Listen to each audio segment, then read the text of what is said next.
trastorno de la personalidad límite de por sí hace que la persona sea singularmente demandante y con el terapeuta mucho, ¿verdad? Eso a veces siento que confunde al clínico, ¿verdad? Y da la impresión que es un mensaje histérico o de llamar la atención, y no siempre se traduce bien, como que si es una gran demanda es porque realmente hay un sufrimiento enorme detrás. Sí, pareciera que el paciente está teniendo muchas necesidades y necesidad de sentirse bien, y eso puede ser en todos los ámbitos. Puede necesitar algo que los demás no necesitan, puede pedir algo que alguien más no pediría, pero en el caso de la demanda hacia el terapeuta, pareciera que también influye mucho en él la experiencia previa que ha tenido con otros terapeutas, porque casi siempre te llega un paciente multitratado y multidiagnosticado, que luego además de eso tiene la habilidad de encontrar las debilidades en su momento del terapeuta que le va a atender, y entonces a ti de repente te puede parecer que exige mucho, pero también porque se siente mal y porque sufre realmente. O sea, el trastorno de personalidad el límite es un trastorno grave, quizás sea de los más graves de los diagnósticos que están en las clasificaciones, por el grado de sufrimiento que el paciente tiene. Quizá podrá compararse con el trastorno antisocial, pero en ese sentido de gravedad, pues, pero en ese sentido lo que sufren son los demás, no es él en particular. Sí, inclusive por ahí me ha tocado leer una mala interpretación de la palabra límite, porque lo límite a veces puede dar la idea de que límite por limitado y no límite por lo que en inglés queda más claro de border, de límite como frontera, ¿verdad?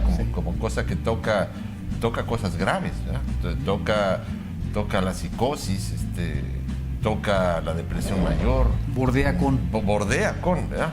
Entonces no es que esté límite o limitado, ¿verdad? A veces los familiares o algunos no muy versados en esto leen el límite mal interpretado, ¿verdad? La palabra límite, y no queda clara la gravedad. Parece que está limitado, un trastorno personal límite, ¿no? Siendo que es el más grave de los trastornos de la personalidad. Y dentro de la psicopatología estoy de acuerdo contigo, es de los más graves. A veces nos tienen mucho más preocupados un paciente que esté pasando por una crisis con este diagnóstico a un paciente que esté pasando por una crisis, por ejemplo, un trastorno tan grave como la esquizofrenia. Así es, en donde nosotros tenemos mucho que hacer y lo resolvemos con fármacos, a diferencia del paciente con trastorno de personalidad límite, que inclusive una vez hospitalizado ve cómo empiezan a mejorar los demás, incluyendo los pacientes con depresión mayor, cómo empiezan a mejorar los demás, y él sigue sufriendo, él se sigue sintiendo mal, y viene de allí la sensación de desesperanza que lo acompaña en muchas etapas de su enfermedad. Proyectan en el terapeuta al principio pueden estar muy entusiasmados, ¿verdad? Muy entregados, con un avance muy rápido, y de repente pueden tener una frustración enorme porque de un día para otro este trastorno da unas trampas terribles, ¿verdad? Sin previo aviso, y no siempre por una respuesta al entorno. A veces sí, a veces es un estresor el que hace que la persona entre en un episodio depresivo mayor, ¿verdad? O una impulsividad mayor. Pero nos sorprende a veces al terapeuta que nos llega a la siguiente sesión y de ser su salvador, somos su archienemigo, ¿verdad? Porque, oiga, si yo iba también y mire, pasó esto, o los familiares, ¿verdad? Oiga, pero si iba también y mire, acaba de pasar esto, ¿verdad? Se cortó los brazos en el baño de la escuela, ¿verdad? Y ese término de peregrinar, yo lo he oído recurrentemente. O sea, hemos peregrinado por psicólogos, por neurólogos, por psiquiatras, y tenemos años buscando una respuesta, y ha sido el paciente multidiagnosticado. O sea, ya trae toda una serie de diagnósticos y no nos han podido ayudar. Entonces hay una desesperanza de parte de la familia, de parte del paciente.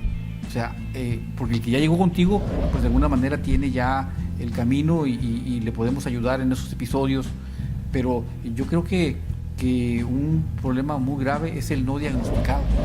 Yo he tenido muchos pacientes así y lleva esto también a la pregunta de, ok, ¿cómo manejar el diagnóstico y cuándo? Porque, como bien dices, ya han peregrinado, han desfilado por psicólogos, neurólogos, psiquiatras inclusive nos ha pasado, ¿verdad?, que no están muy involucrados en esto y cuando exponemos el diagnóstico, obviamente el paciente de lo primero que hace es va a internet y lee la descripción del trastorno, ve los foros, ve los videos, etcétera, y nos regresa asombrado. Dice, después de años, resulta que estoy descrito como del libro, ¿verdad? Se asombran muchísimo, ¿verdad?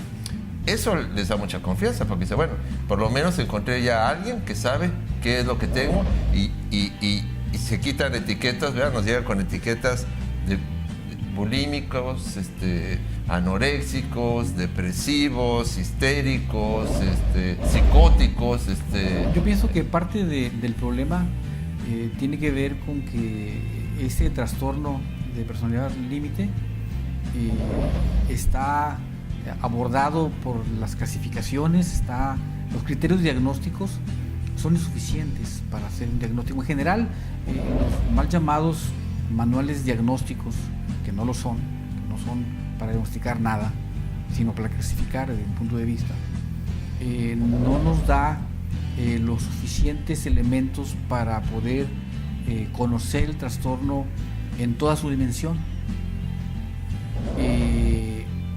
Se da el caso inclusive de que la descripción de los trastornos de personalidad se traslapan y de repente puedes tener pues un poco de límite, un poco antisocial, un poco histriónico, y puede haber hasta hiperdiagnóstico en un momento dado, pero casi siempre va a haber un subdiagnóstico o lo vamos a manejar como que el paciente tiene varios trastornos del eje 1 sin llegar a ser exactos en el diagnóstico, porque hay muchísimos síntomas que son evidentes que los manuales diagnósticos no nombran.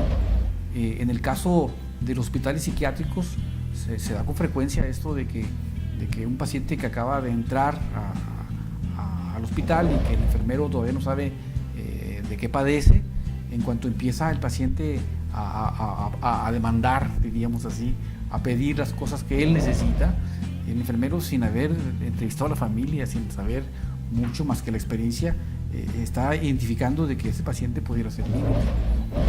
Sí, ya cuando se tiene experiencia lo olfateamos clínicamente, ¿verdad? Pero pasa mucho que desfilan por los clínicos y depende, como yo a veces les digo a los familiares, en qué momento le tomaron la fotografía, ¿verdad?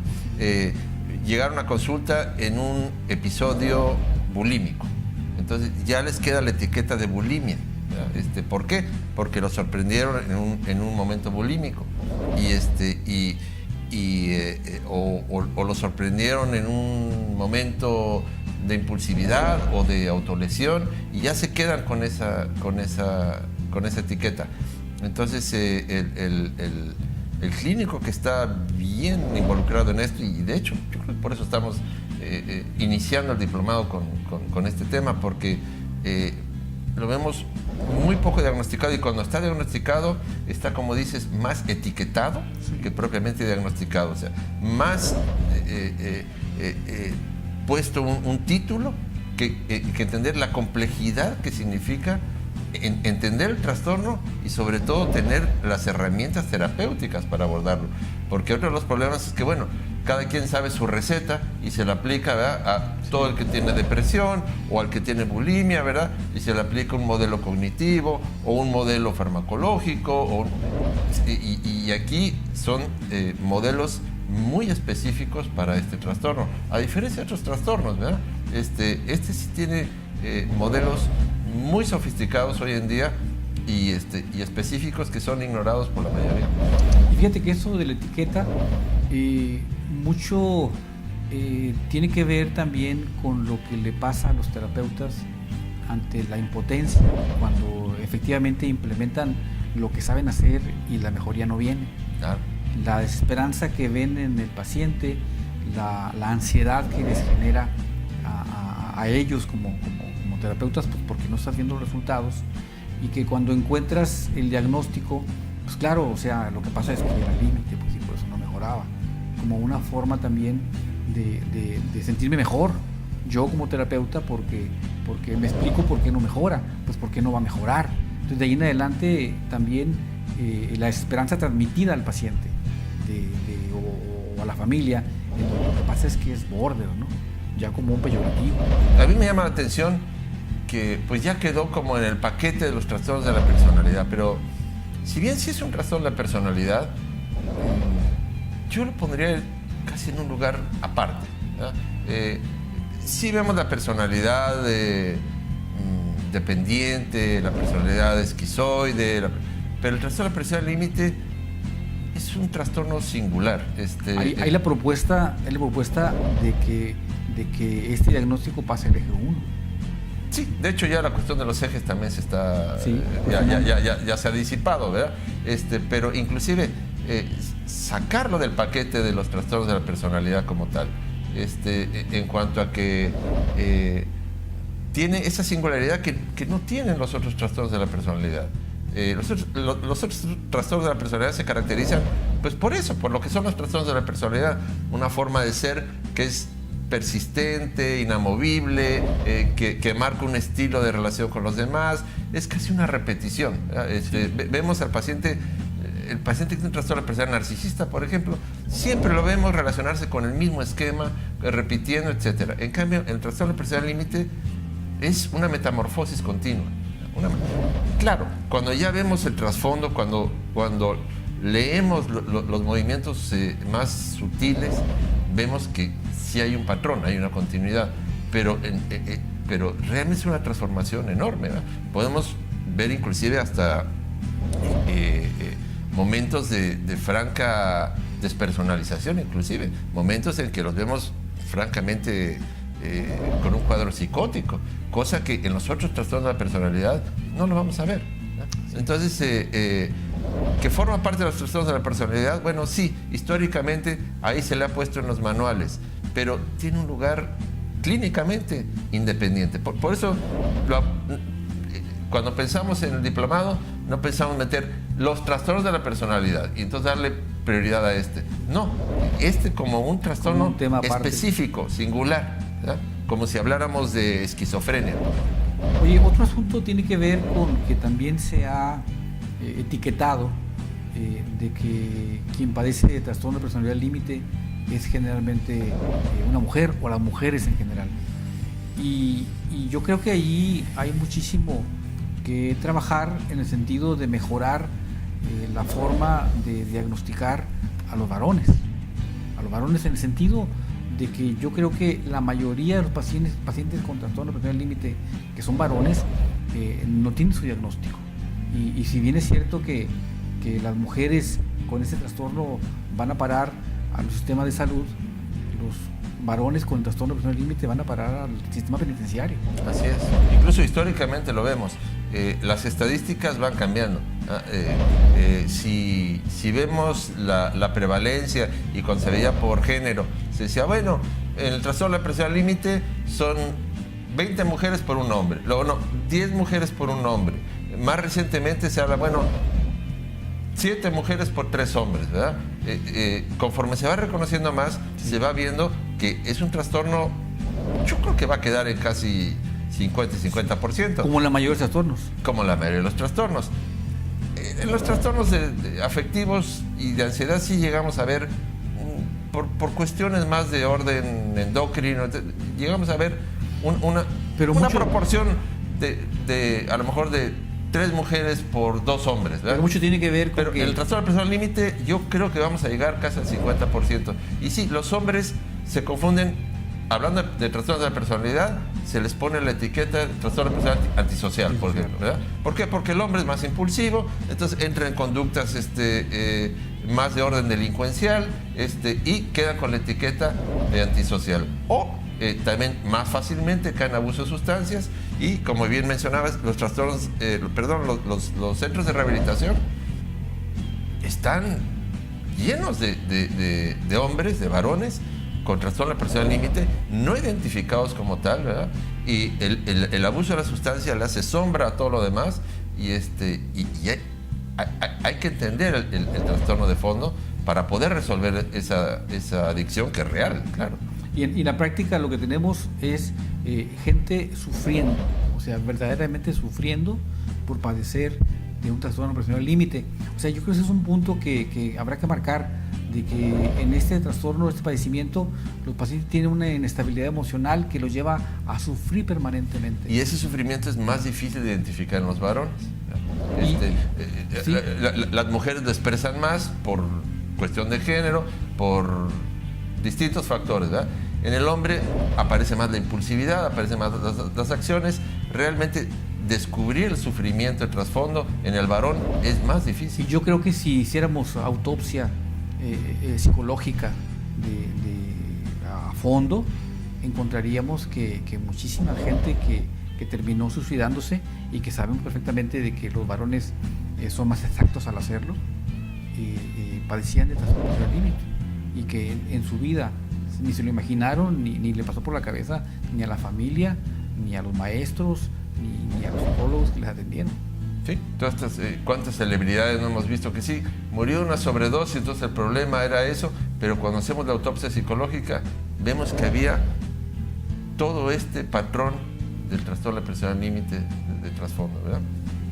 Yo creo que es parte del motivo por el que hemos pensado en Amy Winehouse, por ejemplo, y que la tenemos ahí con todo el respeto del mundo, porque... Que en ninguna parte se menciona... Que en ninguna parte se menciona y quedó como claro, murió víctima de las adicciones, efectivamente, pero había un trastorno de personalidad límite que la llevó a ese punto, ¿eh? Y como ese podemos mencionar muchos ejemplos. Sí, una autopsia psicológica de muchos de los suicidios es este trastorno, y es muy fácil resolverlo con... Sí, era depresión, estaba deprimido o se le pasó la sustancia y se murió. Pero, ¿qué había detrás de eso? Y otro punto muy importante tiene que ver con lo que le pasa al terapeuta con esos pacientes. Oh, sí. Ese es un asunto que yo creo que pues, desde la ansiedad, la impotencia, hasta el rechazo. O sea, en la jerga entre colegas, es que es un border, o sea, prácticamente no tiene remedio. O sea, y esto es como una profecía autocumplida, que en su momento es lo que determina que los pacientes tengan esta historia de deambular, de peregrinar de terapeuta en terapeuta. Y caer en esa categoría que entre los clínicos a veces se usa de el paciente difícil, ¿verdad? Resulta un paciente difícil, porque resulta un paciente incómodo, ¿verdad? Porque no es como el paciente que salió de la depresión, que te lleva frustraciones. Y de hecho lo es, para empezar para el paciente, para la familia, y el terapeuta también tiene que saber, ¿verdad? Entender lo que está sucediendo para no frustrarse, porque si no, sigue el peregrinaje, ¿sí? El primer caso que yo vi de un trastorno de personalidad límite, y fue en 1976, lo tengo muy claro, fue en el mes de febrero porque abrí mi consultorio, no había la etiqueta, ¿no?, de trastorno de personalidad límite. Existía el concepto de borderline en el psicoanálisis. Yo me estaba formando en psicoanálisis, entonces tenía la referencia del borderline. Me ayudó más el psicoanálisis que la psiquiatría propiamente. Esta paciente que recibí estaba diagnosticada, o tenía la hipótesis diagnóstica que tenía que ser una epilepsia del lóbulo temporal, porque entraba en despersonalización, en impulsividad, amanecía arañada, ¿verdad? Pero no estaba identificada como tal. Y ahora vemos que la cultura le va dando también cierta forma. Por ejemplo, yo me acuerdo en los 70s no veíamos pacientes con los antebrazos cortados. No los veíamos. Ahora es casi como se dice en medicina, patonomónico, característico, peculiar de este trastorno, ¿verdad?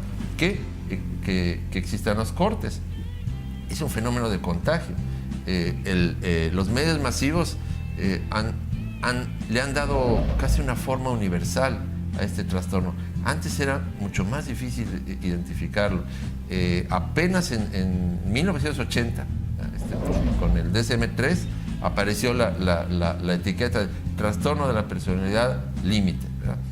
Y aún así tardó todavía 10 o 15 años en que se empezara a hacer toda una clínica alrededor de esto, pero como bien dices, quedó más en la etiqueta que en el análisis de fondo de lo que sucede a nivel subjetivo, psicológico, a nivel conductual, el sufrimiento, la sensación de vacío, lo que significa eso, que puede llevar a la mismísima muerte.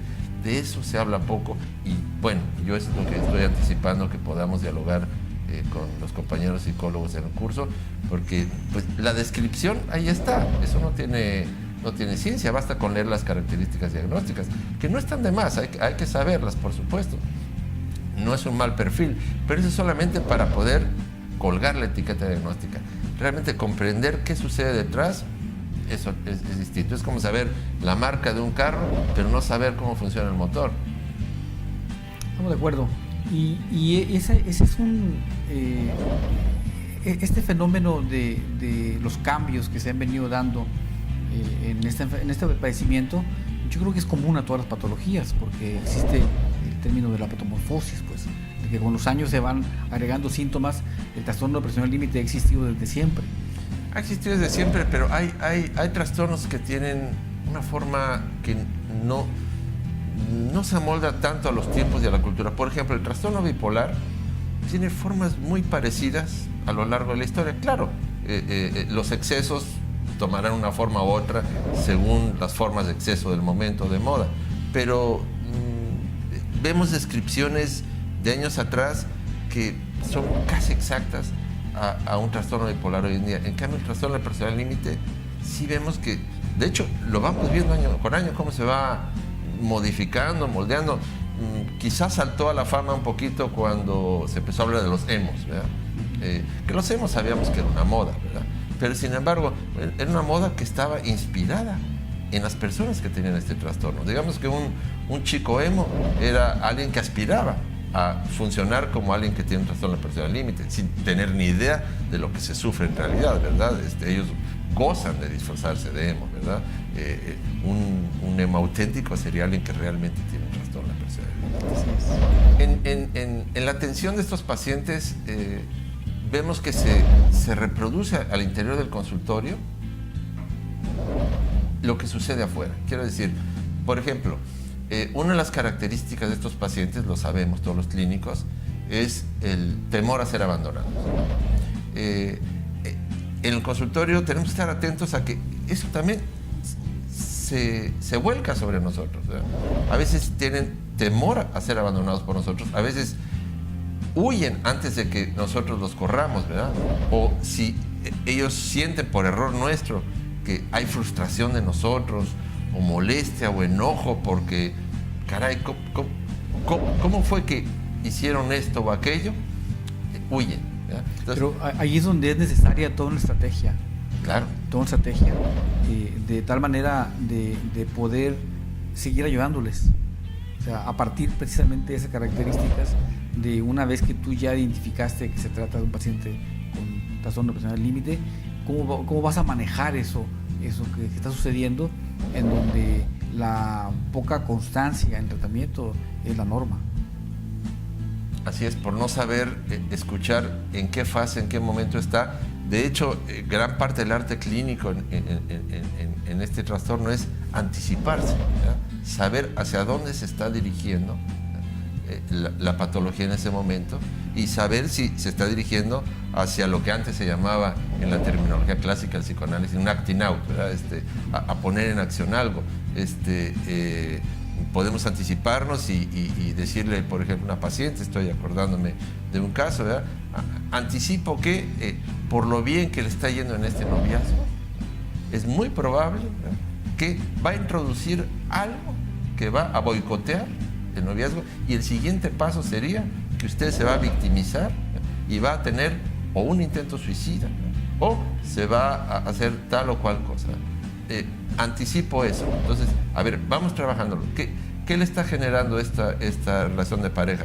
Bienestar, pero al mismo tiempo un pánico enorme, ¿verdad? En fin, ese es el arte clínico, porque hay que identificar en qué momento está ese paciente, y si no podemos anticipar hacia dónde se dirige y qué está atravesando, estamos perdidos, ¿verdad? Algo que es muy característico de este trastorno es la amenaza suicida. La amenaza suicida y el riesgo suicida de por sí, ¿verdad? La amenaza suicida en estos pacientes suele tener el trágico destino que se le toma como el pastorcito que anuncia, ahí viene el lobo, y siempre está engañando, ¿verdad? Dice, no, amenaza, y se les confunde con histéricos. ¿Por qué? Porque acaban los servicios de urgencias, porque se empastillaron, porque se cortaron, y llega un momento en que no se considera seriamente que efectivamente esas amenazas suicidas son absolutamente reales, es un porcentaje muy alto el que se suicida de estos pacientes. Entonces, cansan a los familiares esas amenazas suicidas. A veces al terapeuta que no sabe de esto también llega un momento en que no escucha, a ver, ¿de qué se trata esa amenaza?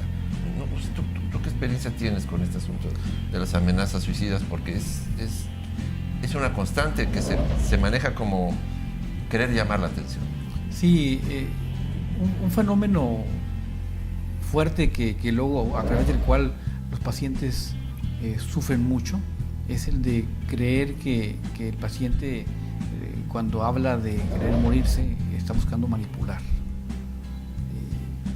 El término manipulación siempre va a representar impotencia de parte de quien lo maneja.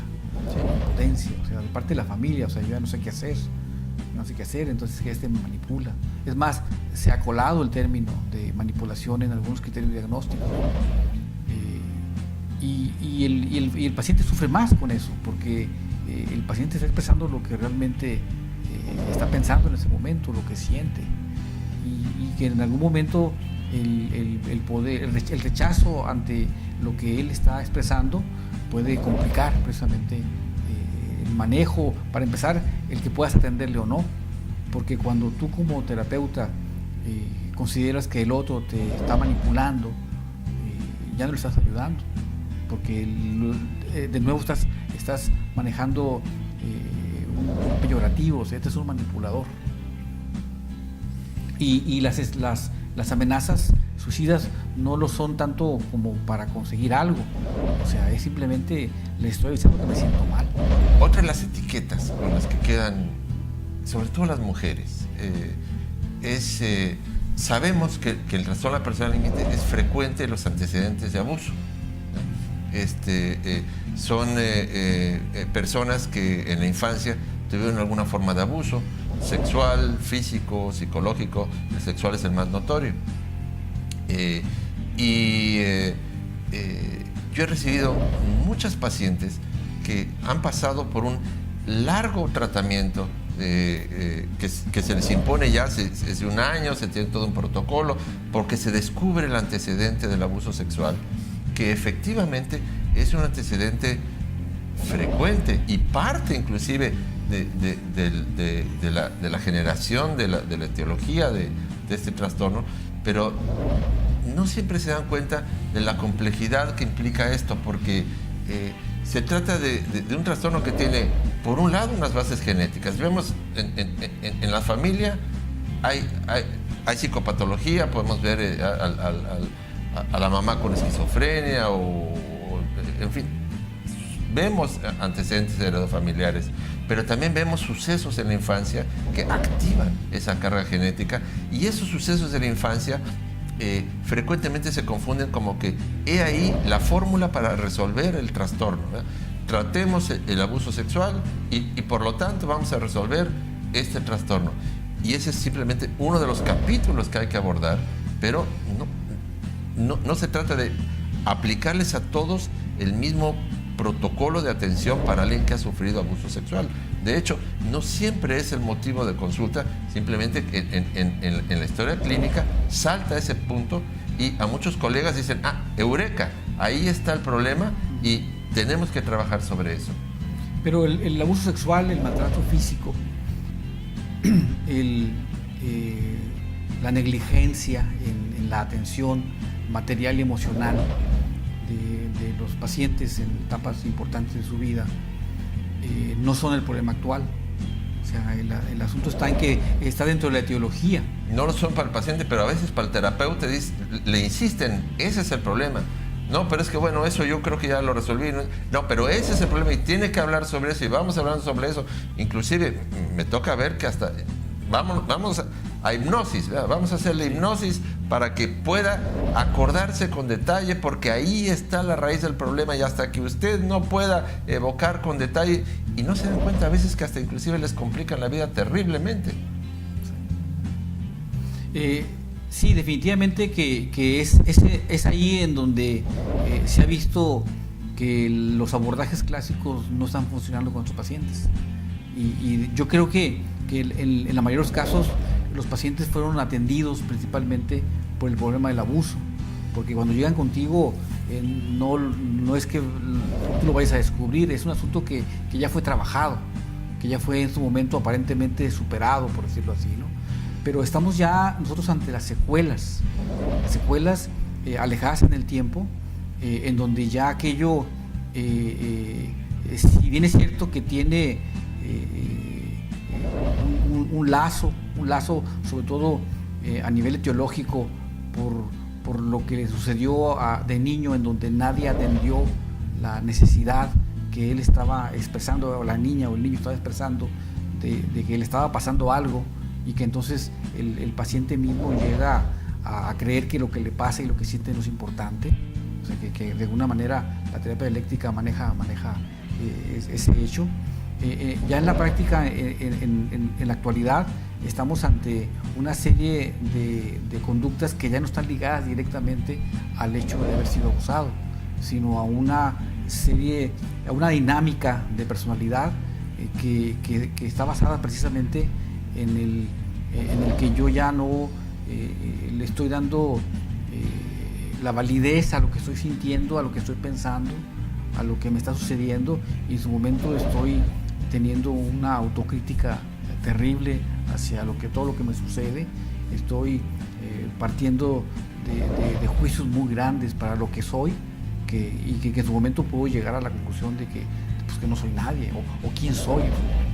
Una de las cosas que veo más es que el terapeuta, con las mejores intenciones del mundo, tratan de hacer que el joven, porque generalmente son los jóvenes los que se atienden, o que entendemos que es un trastorno que dura toda la vida, pero se va domesticando y si hay tratamiento. Si no hay tratamiento, el destino generalmente es fatal. Hay que insistir eso, es un trastorno grave si no se trata, si no se trata bien, ¿verdad?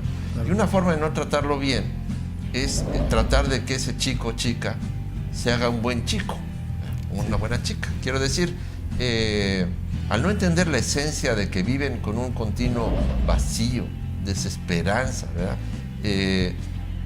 El terapeuta se entusiasma cuando pasan por una etapa en la que se ponen en orden, ¿verdad? En donde empiezan a destacar por su buena conducta, porque ya no han tenido ningún momento de impulsividad, de amenazas, que están involucrados en una relación estable, y entonces el terapeuta se dedica a aplaudir y a mostrarle a los familiares, he aquí que la terapia está marchando, está funcionando. Eso pone en un grave aprieto al paciente, porque en cualquier momento va a aparecer, porque por eso es este trastorno, si no, no sería este trastorno, va a aparecer un boicot a eso, porque el paciente vive con la certeza de que no está hecho para ser, entre comillas, normal, ¿verdad? O para ser estándar, ¿verdad? Y cuando se le aplaude eso, se le genera una angustia enorme. Llega al punto de que llegan a simularle al terapeuta, ¿verdad? A simularle el sí, voy bien, todo va bien, que va bien. Y el terapeuta empieza a no poder escuchar lo que en realidad está sufriendo el paciente por ese bienestar a los ojos de los demás. ¿Tú qué experiencia tienes? El paciente puede llegar inclusive a creer que no tiene el trastorno. Ah, sí. En algún momento dado. Pero esa desregulación... O porque ya está del otro lado del río. Sí, pero esa desregulación emocional está ahí y va a estar siempre. Esa es parte del problema principal, de que está ahí y va a estar siempre. Y luego entonces esta mejoría que tenemos puede ser simplemente una fase de un trastorno de personalidad, como otros trastornos que tienen también fases. Que la suele haber en los principios de las terapias, ¿verdad? Así es. Sobre todo si hay empatía, ¿verdad? Si hay una buena transferencia. Y además, si hubo un buen diagnóstico, no es nada raro que el paciente diga, por fin alguien me entendió, ya leí sobre este trastorno y efectivamente soy yo, ya vi mi fotografía, ¿verdad? Ya leí el DSM y sí, ese soy yo. Qué bien, qué alivio, por fin.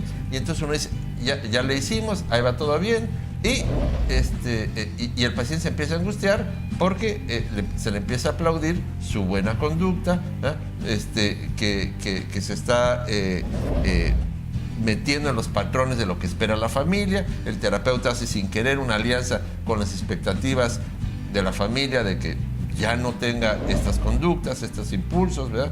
Esta sensación de vacío. Y el terapeuta empieza a escuchar menos y menos y menos, y el paciente se empieza a sentir cada vez más obligado a tener que ser de cierta manera y no tanto a ser acompañado en estos altibajos. Así es. Otro asunto también muy importante en estos pacientes es lo que tiene que ver con la dificultad que presentan también para poder diferenciar lo que es la enfermedad y lo que soy yo. Lo que yo en este momento estoy planeando, lo que en este momento estoy viviendo. O sea, ¿qué es? La manifestación de mi enfermedad que ahí está y que ahí sigue. O realmente soy yo el que lo está elaborando y manejando. O sea, al grado de perder un poco la identidad o sea, yo quién soy. Porque pues una cosa es todo lo que tiene que ver con síntomas de mi enfermedad, pero en la práctica soy yo mismo, la enfermedad y yo somos el mismo, ¿verdad? Yo creo que el trastorno de presión al límite daría para hacer un diplomado completo. Sí. Completo. Que nos tardáramos los 10 módulos trabajando y que en su momento los egresados del módulo fueran expertos en trastorno de presión al límite. Eventualmente lo haremos. Estas 5 horas nos van a quedar cortas, aunque nos vamos a dedicar a las partes más complejas del trastorno, ¿verdad? Damos por hecho de que por eso está dirigido al psicólogo, ¿verdad? Damos por hecho que el trastorno como tal lo conoce.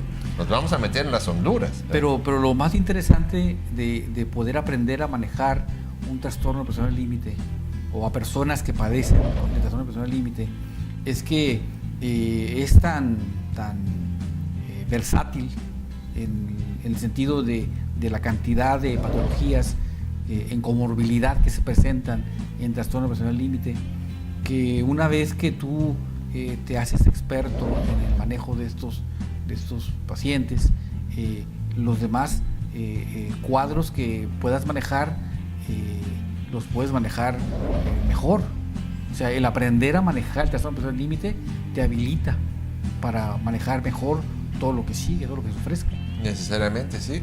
Aprendes a manejar episodios bulímicos, aprendes a manejar crisis de pánico, correcto, aprendes a manejar episodios depresivos mayores, aprendes a manejar ideación suicida, cuadros obsesivos, sí. Da para un diplomado, estamos totalmente de acuerdo, pero por eso inauguramos el diplomado con este tema, porque es el paradigma de la psicopatología. Estamos de acuerdo.